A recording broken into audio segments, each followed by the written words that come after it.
बिस्मिल्लाहिर्रहमानिर्रहीम। अस्सलाम वालेकुम। मौलाना तारिक जमील की अहमियत और कदर इसलिए मज़ीद बढ़ गई कि उन्होंने साबित किया कि वो मुहिब्बे वतन सच्चे पाकिस्तानी हैं। उन्होंने हालात को मद्देनज़र रखते हुए गलती पर ना होने के बावजूद इन मकार एंकर्स से माफ़ी मांगी।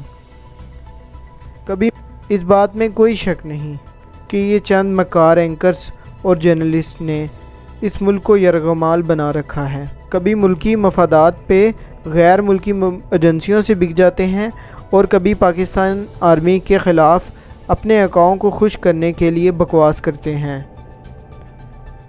जहाँ तक बात की जाए हामिद मीर की, तो ये वही एंकर है जिसने अजमल कसाब को पाकिस्तान का शहरी करार दिया था और इसका घर तक मीडिया में दिखा दिया था।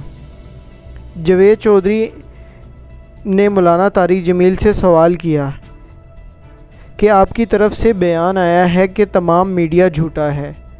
इस पर लोगों को बहुत तकलीफ़ हुई है। लोग समझते हैं आपको ये बात नहीं करनी चाहिए थी। जावेद चौधरी ने कहा कि लोगों का ख्याल है मीडिया झूठ नहीं बोलता, जिस पर मौलाना तारिक जमील ने कहका लगाया और कहा, आप मुझे लतीफ़ा सुना रहे हैं।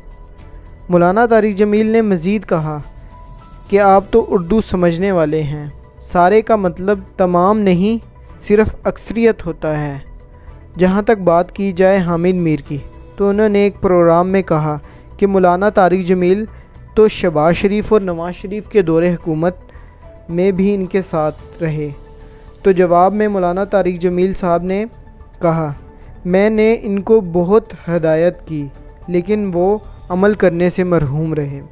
आपको याद ही होगा चंद दिन पहले जब खलीलुर रहमान कमर ने जिस्म मेरी मर्ज़ी जैसे नापाक स्लोगन के ख़िलाफ़ आवाज़ उठाई तो ये लोग मैदान में आ गए। हमें अब समझ लेना चाहिए कि ये तमाम एंकर्स जो पाकिस्तान के मफादात के ख़िलाफ़ काम कर रहे हैं, इनका बायकॉट करना